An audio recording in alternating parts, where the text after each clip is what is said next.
Welcome to a faith series on the book of Ruth. So, although I had read the book of Ruth years ago, in 2013 it really started to revolutionize my life in so many ways, and it continues to minister to me, you guys, in so many different ways. So, as I was reflecting on different things, right now in October 2021, I felt led and compelled to break down and share some of the things on a chapter by chapter basis with Ruth and what it's done for my life, not just from a love perspective at all, from an aspect of planting, of patience, of harvesting, and the vision being much more than what you could ever imagine. So in this video, I'm going to dive in first into chapter 1 of Ruth, okay? And feel free to comment, you guys. Feel free to gain any insights or things that, it's meant to you, or insights from the video, or whatever the case is, okay? So just to give you a setting, the author per se is unknown. The audience is the people of Israel. The date is thought to be around 1000 BC. And the story is set sometime during the time of Judges, when Israel and Moab were at peace. And it's an ancient story that follows, a journey of one Jewish family's struggle for survival, okay? And escaping famine, and Elimelech traveled to Moab with his wife, Naomi, and 2 sons. So there was also a practical reason there, okay? But 10 years later, so time has passed, we find that Naomi is in mourning at the loss of not only her husband that has passed away, okay, but her sons. So she's not at all, the same woman that left. And like many of us, life has, in a sense, beat her up. We live in a fallen world. And she's left alone in a foreign land with 2 Moabite daughters-in-law. And at the time, it seems like no hope of future happiness, or maybe that she's reached rock bottom. But oftentimes, I don't know about you, friend, but I found in the times that I reach rock bottom, there's nowhere else to go but up. To look up, to be up, to see up, right? And she's a woman who's forgotten her dream, but God had not forgotten her. Just like sometimes we may feel like things are hard, or we're walking through things, or we feel like maybe God's forgotten us, but in reality, it's the saying that sometimes the worst setbacks can be the biggest blessing for revival, for a comeback. And I've definitely found that to be true in my life over and over and over. And through an unlikely chain of events, God restored her joy through her foreign daughter-in-law and a kind, wealthy relative. And so that's the scene. That's the setting that we're playing, that we're walking into with Ruth, so that you're clear. And so in chapter 1, Naomi and Ruth. In the days when the judges ruled, there was a famine in the land. And a man from Bethlehem in Judah, together with his wife and 2 sons, went to live for a while in the country of Moab. The man's name was Elimelech, his wife's name Naomi, and the names of his 2 sons were Mahlon and Chilion. They were Ephrathites from Bethlehem, Judah, and they went to Moab and lived there. Now Elimelech, Naomi's husband, died, and she was left with her 2 sons. They married Moabite women, one named Orpah and the other Ruth. After they had lived there about 10 years, both Mahlon and Chilion also died. And Naomi was left without her 2 sons and her husband. So you can see there where so much has happened in a 10-year span. And I think back to the last 10 years of my life from 2011 till now. And so many things have happened. When I think back, I had come to Atlanta in 2010. In that year, I started getting closer and closer and closer to God. And that was one of my prayers, moving to Atlanta. I decided to give up purity before marriage in 2010. Never would have imagined, you guys, still walking in purity, still waiting on God on the timing of my husband 10 years later, okay? So that, and I don't know what you're walking through, but I'm letting you know that a lot of my journey has not been easy at all.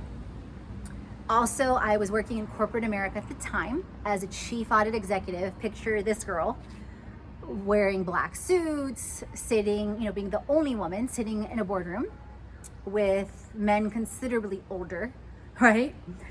And now, traveling the world, leading a lifestyle brand, a lot of things being far beyond the expectations of what I thought, but a lot of things not yet realized and sometimes feeling forgotten, not being in the financial state of financial freedom yet, experiencing freedom in so many forms now, expression, time, community, location, but in a practical sense of things that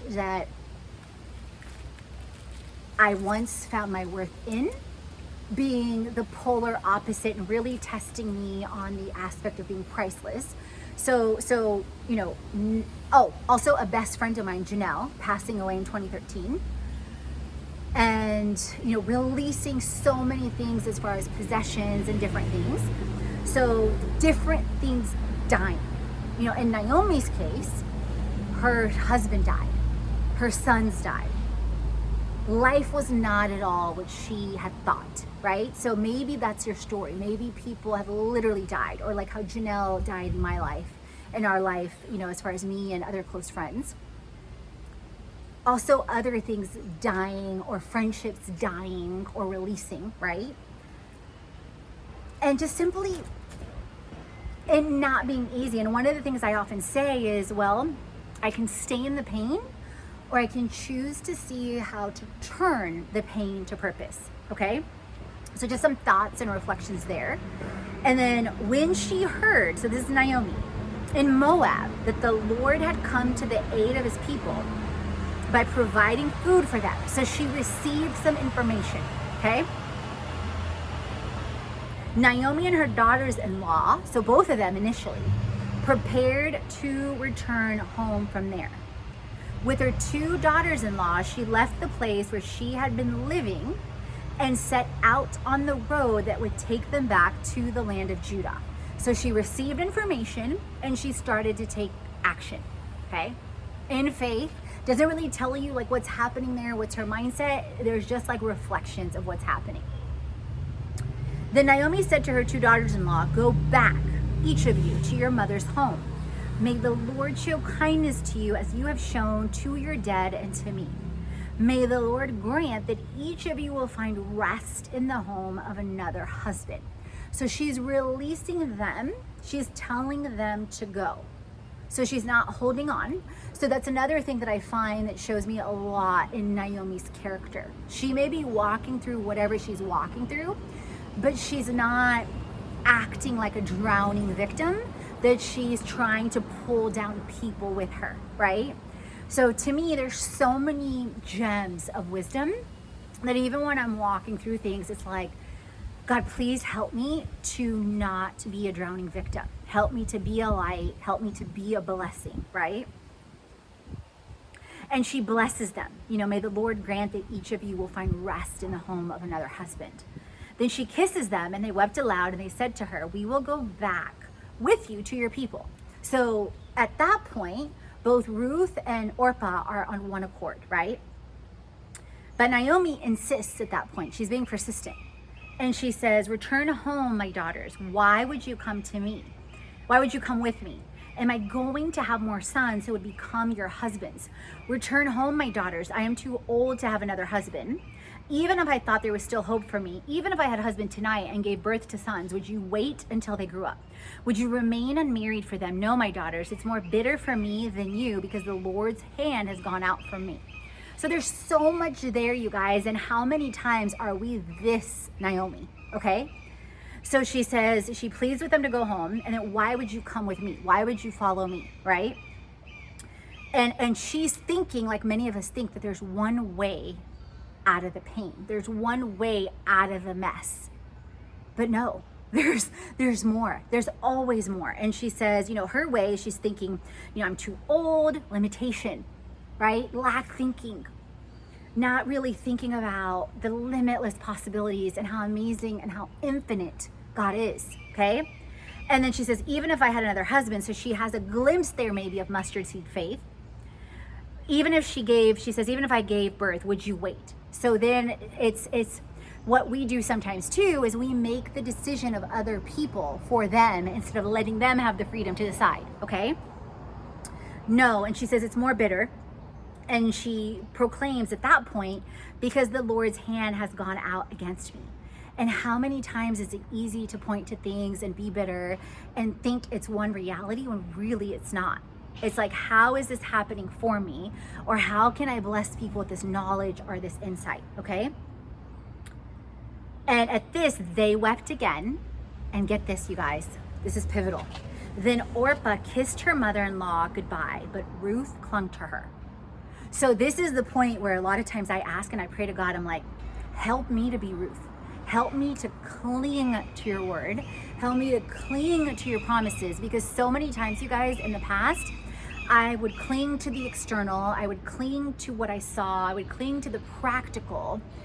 And I would discount maybe what was happening in seed form, in the unseen, where maybe he was testing my faith, right? Then Naomi says, look, your sister-in-law is going back to her people and her gods. Go back with her. So she's urging Ruth again. But then I wonder here a lot of times, is this really like the mouth of God testing how strong and firm Ruth's faith is? And how many times are we tested like this to really take, the road less traveled, right? To take the leap of faith, to walk out into the unknown, to walk on water, to walk in the deep, to really up level our faith. But Ruth replied, don't urge me to leave you or to turn back from you. Where you go, I will go, and where you stay, I will stay. Your people will be my people, and your God, my God. Where you die, I will die, and there I will be buried. May the Lord deal with me, be it ever so severely, if anything but death separates you and me. Guys, I know a lot of times that verse or that phrase, is used in weddings and different things. But to me, the way I see it now is a woman standing firm in her faith. A woman that has been tested, a woman that her husband died, a woman that's now going into a new land, a woman that has now chosen a different God, and is standing bold in her faith, no matter what the circumstances look like. That it doesn't matter that the woman that's even leading her is telling her to leave. She's like, no, I'm going where you're going. And this is something that the Lord has dealt with me.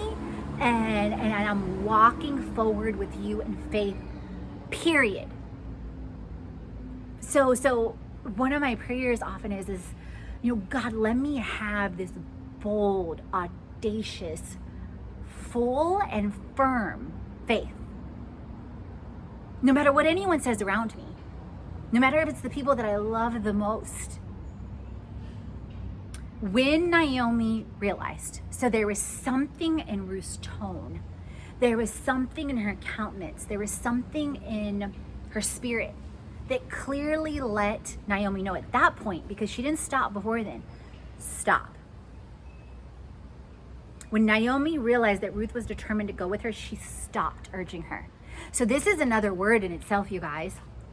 When we speak firmly, and I'm reminded of the verse Proverbs 18:21, that the power of life and death is in the tongue, and those who love it will bear fruit. When you speak with a certain boldness and firmness and unyielding and unwavering faith, people know. People know, like, back 50 feet. And so a lot of times I feel like what this verse also does for me is I feel like the Holy Spirit will tell me, like, are you being firm in your faith? Whether it's about your purity, whether it's about not drinking alcohol, whether it's not eating sweets, and not apologizing and being unwavering, no matter what someone else's discomfort is around you, okay? So the two women went on until they came to Bethlehem. When they arrived in Bethlehem, the whole town was stirred because of them. And the women explained, can this be Naomi?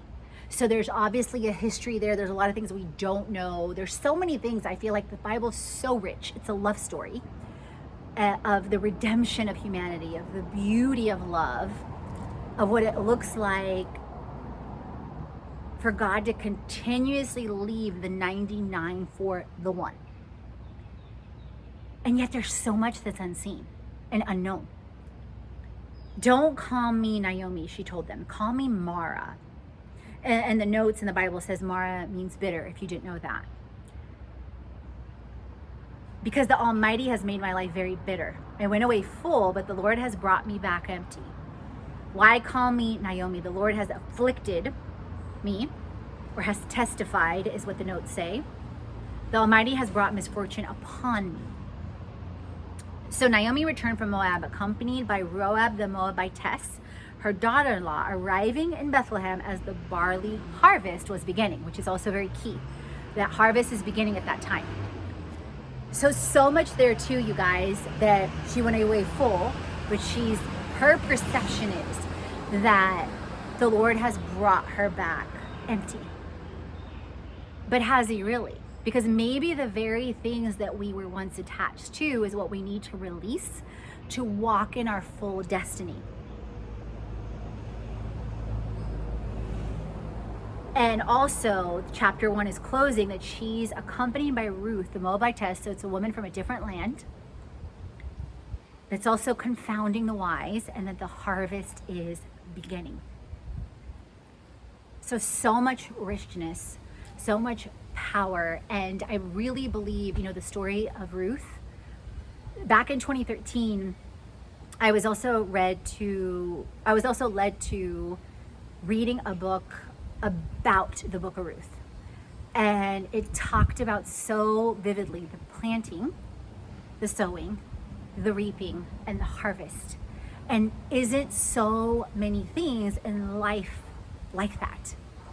And we want the harvest and we haven't planted, or we barely planted and we want to pull the plant up, right? And in that book, it also talked about that Boaz, which we're going to get to in chapter 2, if you've never listened to this or heard anything about the story of the book of Ruth, is the earthly redeemer.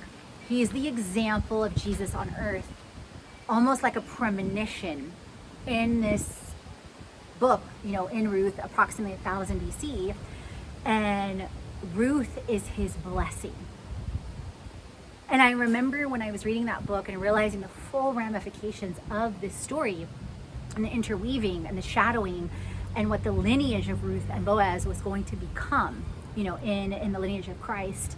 I remember weeping that ultimately my earthly husband is my earthly redeemer, but I'm also a blessing, and not just to him, but to others, or when we choose to be that. So comment down below. In the next segment, I'm going to dive deeper into chapter 2, which introduces Boaz, introduces what Ruth is doing once they get to Bethlehem, and what happens in chapter 2 when Ruth meets Boaz. So comment down below, subscribe. Let me know if you want to hear on other stories that have touched me, like Esther or others. And I hope this encourages you. I hope this fulfills you. My prayer is that you would remember that you are fearfully and wonderfully made, and that faith is the substance of things hoped for and the evidence of things unseen. So stay tuned for chapter 2 in Ruth.